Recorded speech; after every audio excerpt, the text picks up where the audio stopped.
네, 안녕하세요. 구독자 여러분 반갑습니다. 주식톡입니다. 오늘도 변함없이 두산중공업 가지고 왔습니다. 전일 영상에서 말씀 한번 드렸는데 한미 회담에서 원전에 대한 이야기가 나와 주었습니다. 본격적인 협력을 논의한 건 아직 아니고 가능성만 제기가 되면서 오늘 주가 흐름 하락폭으로 이렇게 마무리가 되나 싶었지만 양봉으로 전환시키면서 종가 마무리가 되었는데요. 또 다음 주를 기대하게끔 하는 부분일 텐데 금일 영상에서는 국내외 원전 상황에 대한 이런 부분들을 체크를 해보고 전 세계 원전은 어떤 움직임을 보여주고 있는지, 그리고 앞으로 중요한 일정, EU 텍소노미에 관련해서 이야기 나눠보도록 하겠습니다. 두산중공업은 꾸준하게 제가 영상을 업로드할 예정이기 때문에 관심 있으신 분들이나 중장기 종목 선정하기 어렵다라고 하시는 분들은 필히 영상 끝까지 시청 부탁드리겠습니다. 영상 본격적인 시작에 앞서서 구독과 좋아요는 저에게 큰 힘이 되고요. 소통하는 방송인 만큼 궁금하시거나 이야기하고 싶은 내용들도 댓글로 많이 남겨주시면 되겠습니다. 여기 보시면은 오늘 뉴스가 떴죠. 아마 다들 보셨을 텐데 한미정상 원전 협력 논의 제3국 공동 진출 모색할 듯 이렇게 나와 있습니다. 보시면은 첫 정상회담에서 원전 사업 협력 방안이 의제로 다뤄질 것으로 20일 알려졌다. 두 정상이 원전 협력을 논의하고 회담 후 그 결과를 밝힐 가능성이 있다며 원전 산업의 경우 한국과 미국의 협력이 시너지 효과를 낼 가능성이 크다라고 내다봤습니다. 중국을 제외하면 한국만큼 가격 경쟁력, 품질 관리, 시설 관리 면에서 우수성을 지닌 나라도 없다며 원천 기술, 설계 기술의 경우 한국도 수준이 상당하지만 미국 또한 뛰어난 기술력을 보유하고 있다라고 설명을 했다. 구체적인 협력 방안으로는 한미 양국이 기술 협력을 통해 제3국 공동으로 진출하는 방안이 고려되고 있고 중동이나 유럽 등에서 원전 건설 수요가 있다. 라고 하면서 한미가 손을 잡고 진출하면 상당한 경쟁력을 가질 수 있을 것이다. 라고 좀 상당히 긍정적인 그런 뉴스가 좀 떴습니다. 미국에서도 우리나라와 협력을 하려는 이유도 국내 이제 원천 기술이라던가 그리고 설계 기술 인정을 한다라는 부분이고 원전 강대국이죠. 미국 같은 경우 상당히 많은 원전을 보유하고 있는데 우리를 이렇게 좀 중요하게 생각한다는 것은 팩트인 것 같은데요. 최근에 이 기사 이외에도 또 한울 원전이 미국에서 원자력 협회 TIP 상을 수상한다. 아시아 최초로 수상한다. 이런 소식도 있었는데 한수원에서도 이제 북미 그리고 기술력을 인정을 받았고 국내 원전 기술의 우수함을 좀 해외에 널리 알리기 위해서 상당히 노력을 하고 있다라고 좀 볼 수가 있는데 최근에는 우리 정부에서만 또 녹색금융 분류 체계에서 원자력을 제외했다라고 발표가 나왔습니다. 세계적으로 이런 흐름과 거꾸로 역주행을 하려는 이런 움직임, 참으로 답답한 행보를 좀 계속 보여주고 있는데요. 전 세계적으로 원전 없이는 탄소 제로 불가능하다면서 다시 원전을 해야 된다. 이렇게 선회를 하고 있는 전 세계 입장에서 나홀로 우리나라만 탈원전을 고수하고 2050년까지 탄소 중립을 하겠다고 좀 밝혔음에도 불구하고 정작 다른 곳에만 좀 신경을 쓰고 있는 것 같습니다. 이번 정권이 들어서면서 원전을 다 때려치고 태양광 굉장히 많이 설치를 했죠. 여기저기 증설을 하고 또 풍력으로 전력을 끌어오겠다 해서 상당히 투자를 많이 하고 있는데요.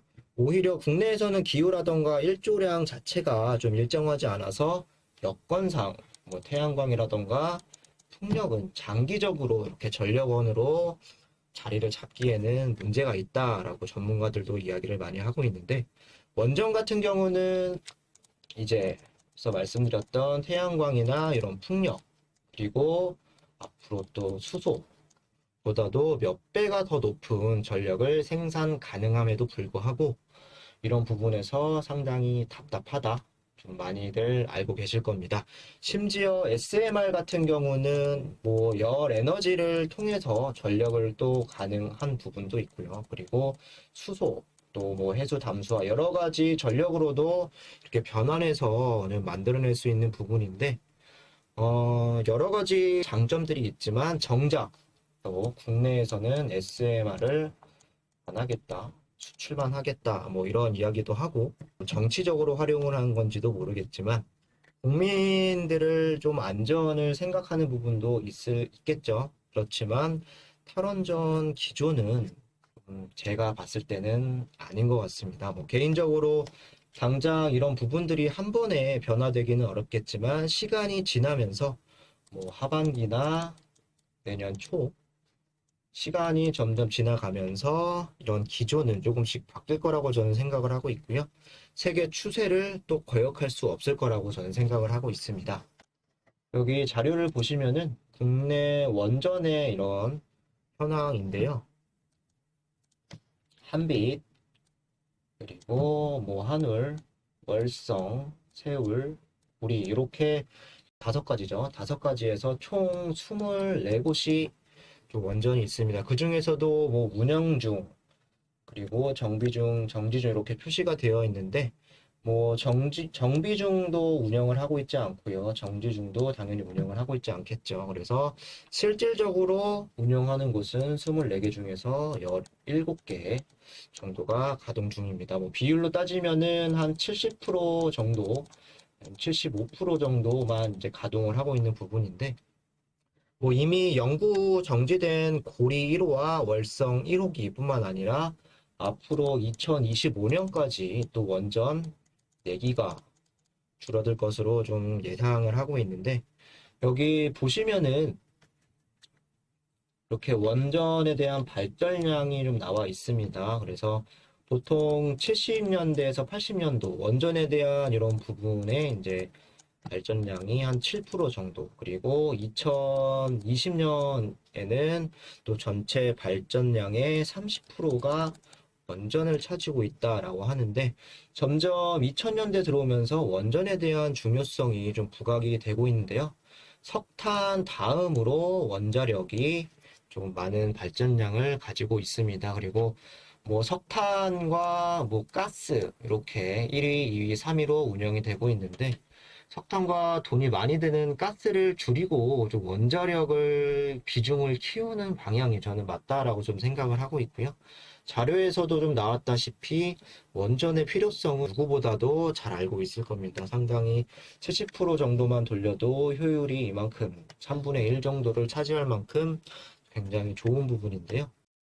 그러나 정반대로 여기 보시면은 향후 2030년까지 10개 이상 지금 나와 있죠. 이렇게 10개 이상 현재도 17곳밖에 운영이 안 되는데 그때가 된다면 50에서 60% 이상은 감축이 예상이 된다라는 부분인데요.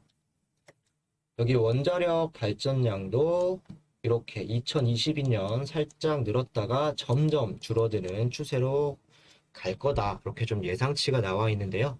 24개 원전 중에서 운전에 대한 승인을 받은 것이 없고 우리나라만 조기 폐쇄 정책을 추진을 하고 있습니다. 우리가 탈원전 정책을 추진하는 사이에 경쟁국들은 원전 사업에 대한 경쟁력을 또 강화할 수도 있고 수년 후에 탈원전 정책이 우리 경제에 미칠 영향은 불보듯 뻔한 소리인데 이렇게 되면 원전에 대한 생태계가 무너지는 것도 시간 문제고 인력에 대한 부분들이 국내에서 원적을 안 한다면 또 해외로 많이 나가겠죠. 그러면서 해외 유출 그리고 이런 것도 심화가 될 수밖에는 없을 것 같습니다. 뭐 세계에서 한국의 원전 경쟁력과 기술력은 시간이 지날수록 사라질 수밖에는 없고요. 절대 이렇게 돼서는 안 된다라고 좀 생각을 하고 있습니다. 기가 막힌 거는 그러면서 위험성 때문에 국내에서 탈원전을 하겠다라고 좀 외치면서 원전은 또 만들어서 해외로 수출을 한다라고 하네요. 뭐 수출을 하겠다는 거는 우리가 폐기하는 원전을 해외에서는 믿고 써도 된다. 뭐 이런 아이러니한 방향으로 좀 진행이 되고 있는데 이런 부분이 참 웃긴 것 같고요. 심지어 아랍에미리트 같은 경우는 우리가 또 원전을 하나 만들었죠. 그래서 그 원전을 통해서 올해부터 이제 가동을 해서 탄소 배출량이 2001만 톤이 감축되는 효과를 기대를 한다라고 하는데 무엇을 위한 이런 원전 사업인지 잘 생각을 해봐야 될 것 같습니다. 그럼 세계적인 추세도 한번 볼까요? 여기 보시면은 이렇게 전 세계 원전 기준이 나와 있는데요. 세계 40개국 정도가 원전을 하고 있고, 그중에서 한 10개국을 제외하면, 뭐 정확히는 한 30개국 정도가 원전을 운영을 하고 있다라고 보시면 되겠는데, 전 세계적으로 봤을 때 원전하는 나라들이 적구나라고 생각을 할 수 있지만, 그만큼 원전은 아무나 만들 수 없겠죠. 그리고 기술력과 그리고 여건들이 갖춰져야 이제 원전을 만들 수 있는 건데, 상당히 적다라고 보시는 게 맞는데요. 그 중에서도 여기 새로 건설을 이제 하고 있는 원전이 50개 그리고 19개국으로 나와 있는데, 그리고 계획 중인 이제 앞으로 원전을 만들겠다라는 곳이 98개 그리고 18개국 이렇게 좀 나와 있는데, 물론 요 두 가지 우리나라에서 계획 중은 우리나라에 좀 포함되어 있지 않고요. 건설 중이 4개 정도 건설을 하고 있습니다. 근데 신한울 1호, 2호, 그리고 신고리 5호, 6호가 이제 4개 정도, 50개 중에 4개 정도 우리나라에서 좀 건설을 하고 있는데, 신한울 같은 경우는 2012년과 2013년에 결정이 되어서 진행을 하고 있는 거고, 신고리 같은 경우는 이제 이번 정권 들어와서 준공이 연기되어 있죠. 그래서 전 세계 탑 10으로 봤을 때도 우리나라가 한 6위 정도 이렇게 올라와 있는 부분인데, 향후 몇 년 안에 이런 정책이 바뀌지 않는 한 15위 밖에도 좀 밀릴 수 있을 것 같습니다. 미국 같은 경우는 원자력에 대한 투자 확대 법안을 만들고, 또 SMR 최근에 굉장히 중요시 되고 있죠. 이 부분에 대해서 1조 6천억을 투입을 하고 있고요. 그리고 영국과 프랑스도 대규모 투자를 결정을 하고 있다라고 합니다. 이런 부분들이 이어지고 있는데, 뭐 심지어 원전 사고가 있었던 일본 같은 경우도 재가동을 추진한다라고 하죠. 그래서 2019년에는 6.6% 정도의 이제 원전 비중이었는데, 2030년까지는 거의 한 30%, 최대 30%까지 늘리겠다라고 방향을 결정했다라고 하는데요. 다음 보시면 제가 썸네일에도 좀 나왔는데요. 텍소노미 관련해서 간단하게 좀 얘기를 해볼까 합니다. 뭐 다 읽을 수는 없고 정리를 해보자면, 텍소노미는 무엇이 친환경인지 분류하는 것, 그리고 유럽에서 이런 결정이 2달여 앞으로 다가왔다라고 나와 있죠. 친환경이다라고 판명이 난다면 정부 차원에서 또 원전에 대해서 좀 지원을 할 수 있는 장점이 있고요. 근데 최근에는 또 국내에서 K 텍소노미, 이거는 요즘에는 K자를 많이 붙이는데, 일단은 제외가 되었고, 뭐 최종은 아니지만 다음 달 회의를 통해서 원전이 또 국내 텍소노미에 포함이 될지 최종 발표를 한다라고 합니다. 최근 미국과 일본 그리고 중국 세계 주요국들도 이미 이런 원전을 친환경, 원자력은 친환경이다 이런 부분에서 사업으로 분류를 했고, EU 같은 경우도 유럽연합도 7월 달이죠. 7월 달에 결과가 발표된다라고 하죠. 만약에 이런 부분들이 좀 긍정적이고 진행이 된다라고 하고 국내에서만 또 제외가 된다라고 했을 때는 주요국 중에서 한국만 좀 외톨이가 될 가능성이 크다라고 보고 있고요. 그렇게 되지 않기 위해서는 다음 달 발표하는 K 텍소노미가 상당히 중요할 것 같고요. 앞으로 SMR을 개발하고 추진하는데도 중요한 요소가 될 수 있을 것 같습니다. 뭐 개인적으로는 다음 달 포함될 가능성은 크지 않다라고 좀 보고 있고요. 천천히 뭐 EU라던가 그리고 미국 등을 보고 뒤늦게 쫓아가는 이런 그림이 좀 그려지는데, 뭐 태양광이나 풍력이 나쁘다는 게 아니라 결국엔 원전이 없으면 전력을 이렇게 원하는 만큼 생산할 수 없기 때문에 탈원전의 기조는 조금씩 바뀌어갈 가능성이 상당히 크다. 여기 보시면은 신재생 에너지를 하면은 석탄이 이제 감소를 해야 되는데 오히려 좀 원자력이 감소를 하고 있다라는 부분을 역설하면서 이렇게 이야기를 하는 부분인데요. 어쨌든 원전의 필요성 대두돼야 된다는 거는 맞다라고 보고요. 앞으로 가면 시간이 좀 가면서 탈원전에 대한 기조는 조금씩 바뀔 수 있을 것 같습니다. 기술적으로는 어제 이런 상승 흐름을 이어가지 못하는 듯 했는데요. 또 3시 이후에 한미정산 이런 원전 협의 가능성에 대해서 언론이 나와주면서 종가 관리는 또 아래 꼬리를 다 끌어올렸습니다. 그렇게 좀 마무리가 되면서 다시금 월요일을 기대하게끔 만들어 주었는데요. 탈원전에 대한 기조는 변한 건 아니지만 실질적으로 나오는 이런 내용들에 따라서 단기적인 상승 흐름도 이어갈지 이런 부분들 지켜보시는 것도 참 흥미로울 것 같습니다. 어쨌든 탈원전 기조가 어떻게 좀 급변을 하는지가 이 주가의 변곡점이 될 수가 있고요. 시간이 가면 갈수록 필요성은 더 커질 수밖에는 없다라고 생각을 하고 저는 그 시점이 하반기 또는 내년 초 정도가 되지 않을까, 흐름을 탈 수 있지 않을까 감히 예상을 한번 해보도록 하겠습니다. 한번 또 흐름을 타게 된다면 이렇게 흐름을 무섭게 타는 이런 종목이기도 해서 중장기 관점에서는 차근차근히 목표한 대로 대응하시면 될 것 같고요. 뭐 그때까지는 여기 구간들 제가 표시해둔 구간들이죠. 구간들을 이탈하지 않으면서 움직이는 게 중요할 것 같고요. 잘 쉬어가다가 어제와 같은 급등세가 한 번씩 나와줘야, 그리고 이런 거래량도 나와줘야 여러분들도 멘탈 관리가 될 수 있겠죠.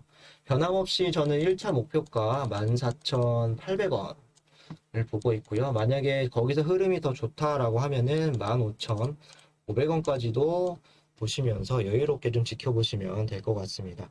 금일은 국내 원전 상황과 세계적인 이제 원전에 대한 추세 좀 정리를 해 보았는데 정보가 유익하셨다라고 생각되시는 분들은 구독과 좋아요 부탁드리고요. 궁금하시거나 두중에 대해서 하고 싶으신 말씀이 있으시면은 댓글로 많이 남겨주시면 되겠습니다. 긴 영상 시청하시느라 고생 많으셨습니다. 감사합니다.